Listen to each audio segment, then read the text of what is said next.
Hello everybody, how are y'all doing? Welcome back to Man City Unplugged, your very own Man City fan channel. It's match day again.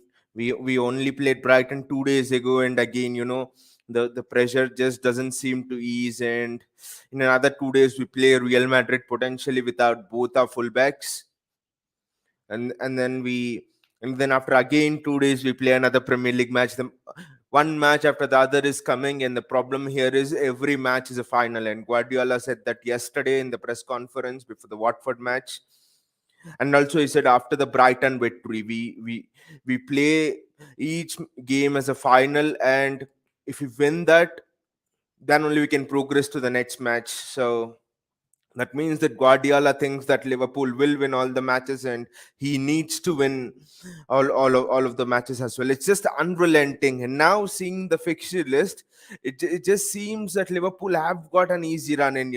I was not paying that much attention when people were saying that United is easy, Everton is easy. I was like, how can they be easy? But historically, they weren't easy. But this season is different. United are crap. Everton are just fighting for scraps in the relegation. I think Spurs might be the one difficult game other than that. But for City, Watford, Roy Hodgson is difficult. That's what we'll talk about today. Roy Hodgson, Watford, very difficult, I must say, because of what has happened in the past with Crystal Palace. Lot of times, Roy Hodgson has taken points of us with his Crystal Palace team, sitting back, frustrating us. And the thing about today is, Watford have Dennis, Watford have Ismail Sarr, Watford have what? Joao Pedro, Kiko Firmina. Their midfield is really good. Their midfield is really physical. So it's going to be a tough match. And on the other hand, we are laid threadbare with injuries. And I'll just talk about the injuries for a moment right now. Kyle Walker, Pep is saying yesterday in the press conference, Pep said that Kyle is better from the injury he sustained against Atletico Madrid, and we will see tomorrow. Pep didn't rule Walker out, but he said we will see tomorrow. We'll assess him. But the reports coming out from inside the club are stating that Kyle Walker is potentially out for the season. Pep is just telling that to play mind games, especially with Watford being a counter-attacking team. Pep doesn't want to just tell Walker is out, which means it will just be much more easier for Roy Hodgson to plan, because that recovery pace of Walker, it really makes a lot of difference. That recovery pace of Walker means that we can play a defensive line almost in the opposition half against teams that sit back, knowing that if there is a counter, Walker can catch up with it. So, and also that marauding up and down the flank. We do not have another fullback who can do that, who can do what Walker does, marauding up and down the flank. So Cancelo loves to play inverted fullback. Zinchenko, his friends are playing inverted fullback. Ake, I know he's not a right back, but he doesn't. He's very good defensively, but offensively he doesn't offer us much. Well, I know he's actually a centre back. He doesn't ply that left back trade nowadays, but so we really don't have someone who can maraud up and down the up and down the flank. So there's no absolute recovery pace. There's no bombardment of that recovery pace from anyone. So Walker is actually, whatever Pep says, Walker is potentially out for the season. And the problem here is Stones and Nathan Ake are also out with niggles, and there are no reports about that. The only report is that Stones and Ake are out with niggles, and we do not know the extent of those injuries. After that Brighton game, people said that maybe Ake's injury might be the worst of both the Stones, and worst out of both the injuries to Stones and Ake. Ake's might be the worst one, but we do not know what are the extent. Stones, the scary part for me for Stones is he just kicked the ball out of play and he went off. A player does that when his hamstring is gone or when he has felt something. Generally, you don't see players do that. Generally, you see that players receiving treatment on the ground and then the physio coming in and then taking them off. But Stones just kicked it out of play and he went off. So that for me is a bit more concerned than Ake. Yes, Ake was limping a bit in that Brighton game. But for me, this game is going to be very dangerous because Watford are perfectly set up to counter physicality in the midfield, and then three almost speedsters up front: Dennis, Joao Pedro, uh, and Ismail Sarr. Potentially, you can add Kiko Firmina to that. So this is interesting. And Watford's fullbacks are also very good in marauding up and down the flanks. So this is not at all an easy game, and to top it all up, Watford is fighting for what, relegation scraps. So such a team, they'll fight for every inch.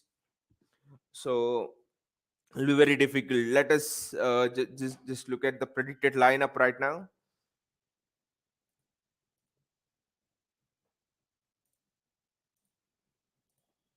I mean, in all of the predicted lineups, like you all would have guessed it. Uh, the goalkeeping position has to be the easier one, and it has to be Ederson. Now the left center back for me is, we don't have any options here at in the defensive positions. It has to be Ruben Diaz. I'm really sorry. So the left-sided center back is Laporte, and the right-sided center back is Ruben Diaz. Yes, and the left back and the right back here is, this is a bit of a conundrum. We'll just leave those places vacant, and we'll discuss upon them a bit. I'm leaving both the full back positions vacant because there could be some, permutations and combinations in there. So let us just fill those at the last. Rodri for me has to play. Then this will be Bernardo Silva, and then it's Kevin De Bruyne.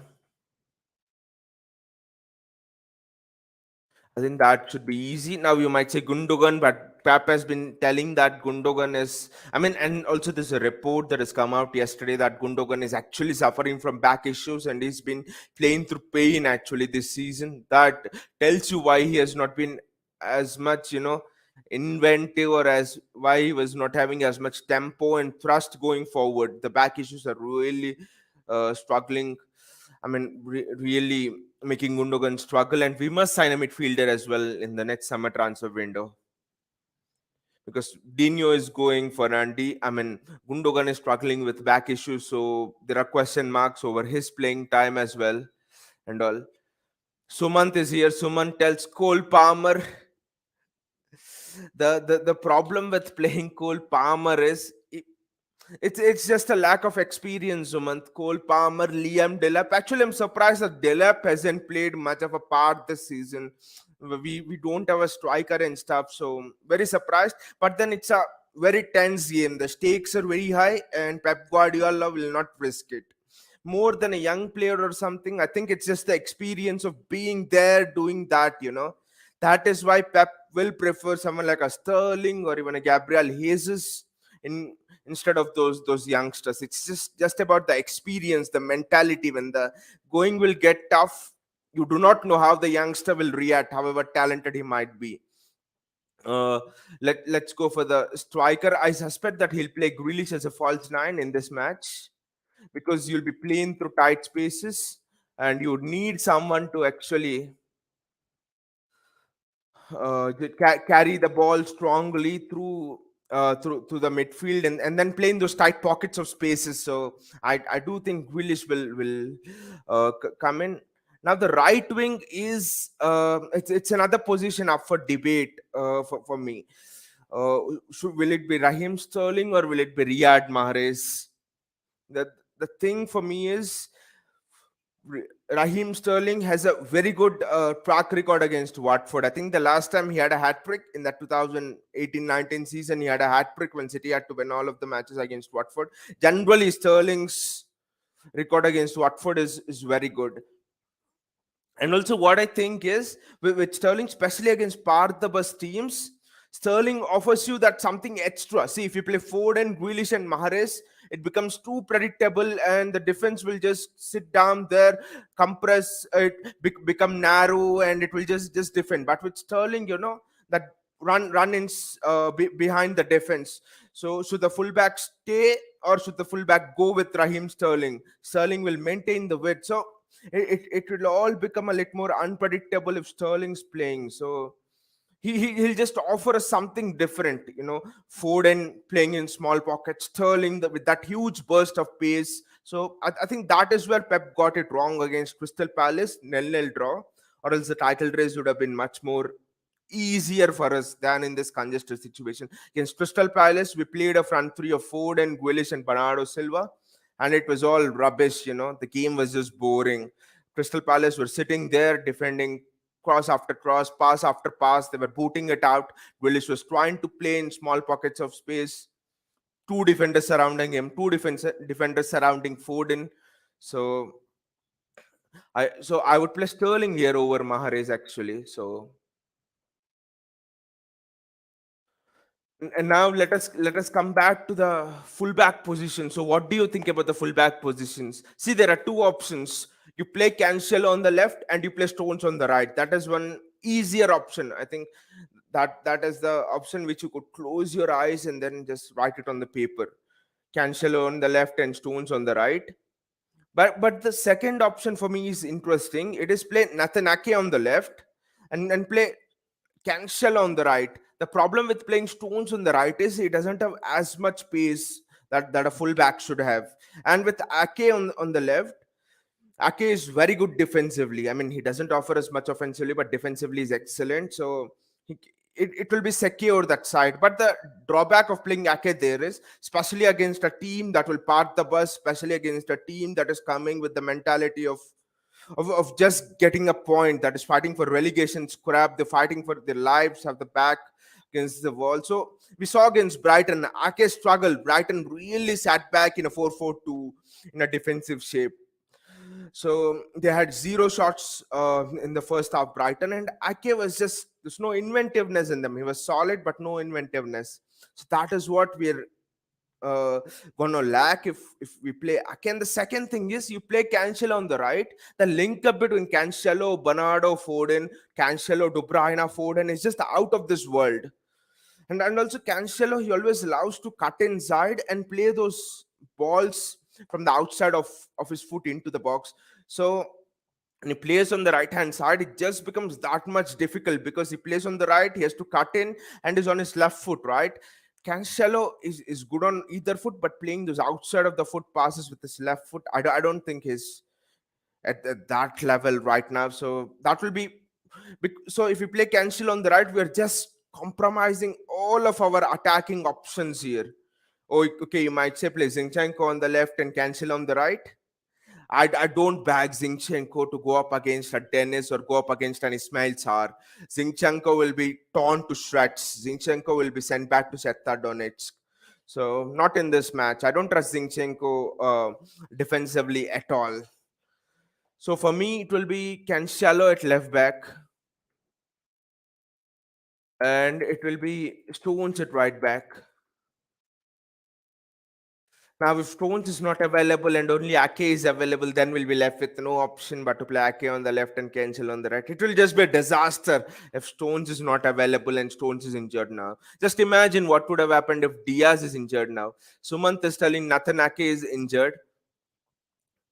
Uh, Na- Nathan Ake, Pep just said that it's a niggle. So I don't think it's a major injury and he should be back. But Suman, just pray that Ake is not injured because against Real Madrid, Cancelo is suspended and reports are Walker is out for the season. So if Ake is injured against Real Madrid, would you want Zinchenko to go up against a Vinicius Junior or a Karim Benzema who is drifting towards the right most of the time? So that will just be a disaster. Danny Carvajal. So just pray that Ake is not injured. We just need him. We need him at all costs. So Pep said it's a niggle, but we will see. There'll be more clarifications on the injury front uh, when the lineup to this game is announced. But I really pray that Jack Grealish has an outstanding game today. If someone can tear that Watford defense to stretch, if someone can really put on a masterclass against teams that park the bus, it has to be Jack Grealish. We need that Aston Villa Jack Grealish back, someone who's walking like an emperor through those park the bus defenses. So that is what is really needed from us. So the game will again be a pressure cooker game. The game will again be a game where you know we could easily go the first half without scoring and the alarm bells could be ringing, and the There could be pressure, there could be tension in the ground. Against Brighton, the tension in the ground was so much. After the first half, I just went off the stream for 5 minutes and just was sitting outside and thinking, how will City break down this defense? What the hell? Could it be a game where Brighton could score one goal and could the title race end tonight? So those were my thoughts actually.